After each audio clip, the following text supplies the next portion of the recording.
नमस्ते दोस्तों, मैं हूं रमेश मेहता। हमारी कहानी में आप सबका स्वागत है। दोस्तों, आज मैं एक ऐसा विषय लेके आया हूं जो हमारे पूरे भारतवर्ष के लिए जरूरी है। आत्मनिर्भर भारत। आत्मनिर्भर भारत क्यों चाहिए, तो इसके लिए कुछ बातें करूंगा। उसके पहले आप मेरे इस चैनल को सब्सक्राइब जरूर कर लीजिए और अपने दोस्तों को भी बताइए, अपने परिवार को भी बताइए और उसके पास भी सब्सक्राइब करवा दीजिए। दोस्तों, सब्सक्राइब करने से मेरी 180 कहानी आप देख सकते हो।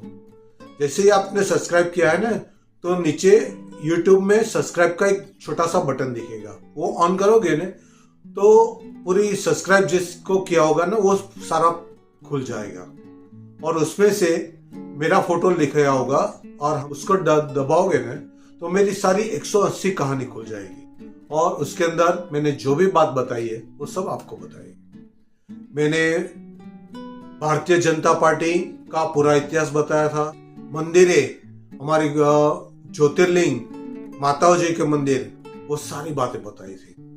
इसके अलावा छोटी छोटी कहानी जो बच्चों के लिए होती है वो भी मैंने बताई थी।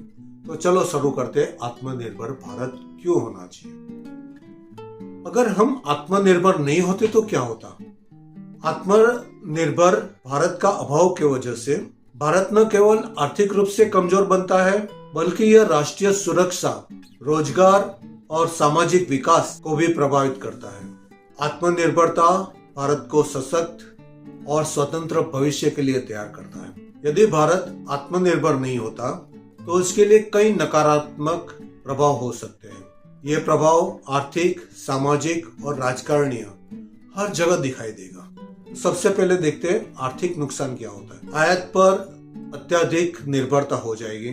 जरूरी वस्तु और तकनीकों के लिए हमें विदेश पर निर्भरता होनी पड़ेगी। आयात बढ़ने से विदेशी मुद्रा भंडार पर दबाव बढ़ेगा और देश देवादार बनते जाएगा। स्थानिक उद्योग यानी जो हम स्वदेशी मूवमेंट चलाते हैं, स्वदेशी उत्पादनों में कमी आ जाएगी और स्थानिक उद्योग और कुटीर उद्योग खत्म हो जाएगा। रोजगार कमी और विदेशी वस्तुओं का उपयोग बढ़ने से स्थानिक रोजगार के अवसर कम हो जाते हैं।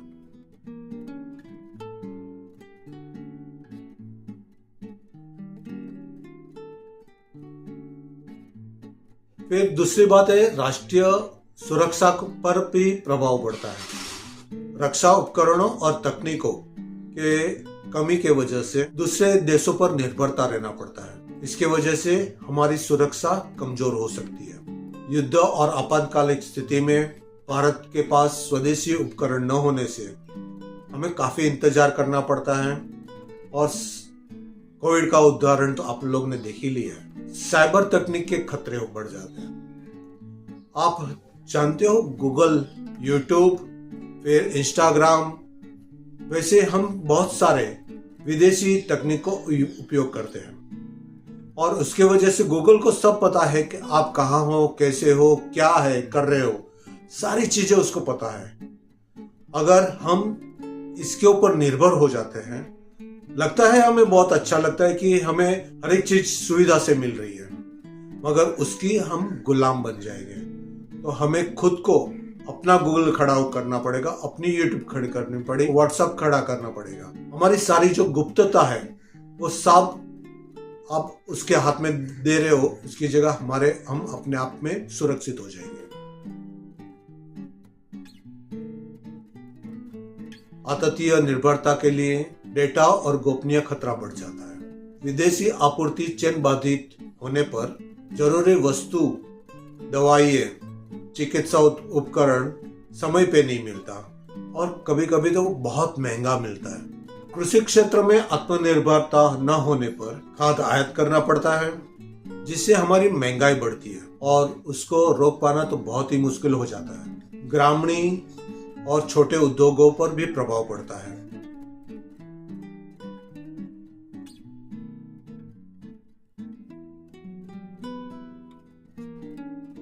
कुटीर उद्योग, हस्तशिल्प और कृषि आधारित व्यवसाय कमजोर हो जाता है। रोजगार के अवसर घटने पे ग्रामीण और छोटे शहर में गरीबी और बढ़ जाती है।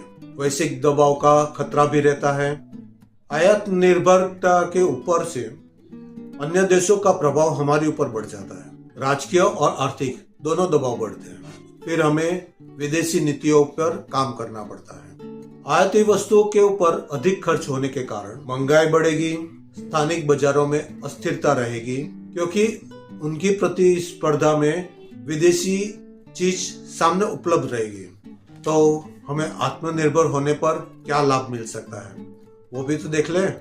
भारत की अर्थव्यवस्था स्थिर और आत्मनिर्भर बनाने के लिए आयात पर निर्भरता कम करके स्वदेशी उत्पादन और स्वदेशी रोजगार बढ़ाना पड़ेगा। रोजगार का सृजन करने के लिए आत्मनिर्भरता से स्थानीय रोजगार पर नए अवसर पैदा करने पड़ेंगे। युवाओं को कुशल बनाकर उसको स्वरोजगार के लिए प्रेरित करना होगा। स्वदेशी तकनीकों और उत्पादनों को बढ़ाकर विकसित करके भारत को वैश्विक मंच पर प्रतिस्पर्धी बनाकर मेक इन इंडिया और डिजिटल इंडिया जैसे अभियानों को बढ़ावा देना होगा। राष्ट्रीय सुरक्षा की बात करें, महत्वपूर्ण क्षेत्रों जैसे रक्षा, ऊर्जा और चिकित्सा में आत्मनिर्भरता होने से देश मजबूत और सुरक्षित बन जाता है। विदेशी आपूर्ति चेन से निर्भरता कम होने पर जोखिम घट जाता है। कोविड-19 जैसे वैश्विक संकटों में आत्मनिर्भरता साबित हुई। आपदा के समय देश के अंदर आवश्यक संसाधन उपलब्ध होना ही चाहिए। ग्रामीण विकास, कृषि, हस्तशिल्प और हस्त उद्योग,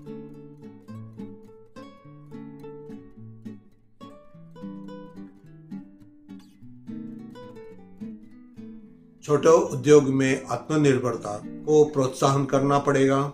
ग्रामीण क्षेत्र में आर्थिक सुधार भी लाना पड़ेगा। स्वदेशी वस्तुओं और स्वदेशी परंपराओं को बढ़ाने के लिए और भारत की विरासत संरक्षित करने के लिए काम करना होगा। निष्कर्ष यही है, आत्मनिर्भर भारत एक ऐसा दृष्टिकोण है जो भारत को आर्थिक ही नहीं बल्कि सामाजिक और राजकीय दृष्टि से सुरक्षित बना देता है। यह समग्र सिर्फ विकास मॉडल नहीं है जिससे न भारत केवल अपनी नागरिकों की जरूरत पूरी कर सकता है बल्कि वैश्विक स्तर पर भी एक मजबूत और आत्मनिर्भर राष्ट्र के रूप में उभर सकता है। तो दोस्तों, तय करें कि हम सिर्फ हमारे देश की चीज ही वापरेंगे, हमारे देश को आगे बढ़ाने के लिए पूरी मेहनत करेंगे।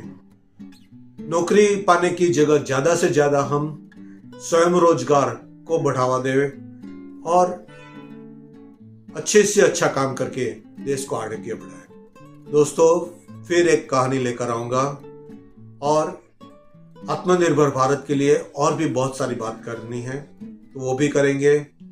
धन्यवाद। जय श्री कृष्ण, जय श्री राम, जय हनुमान, हर हर महादेव, भारत माता की जय।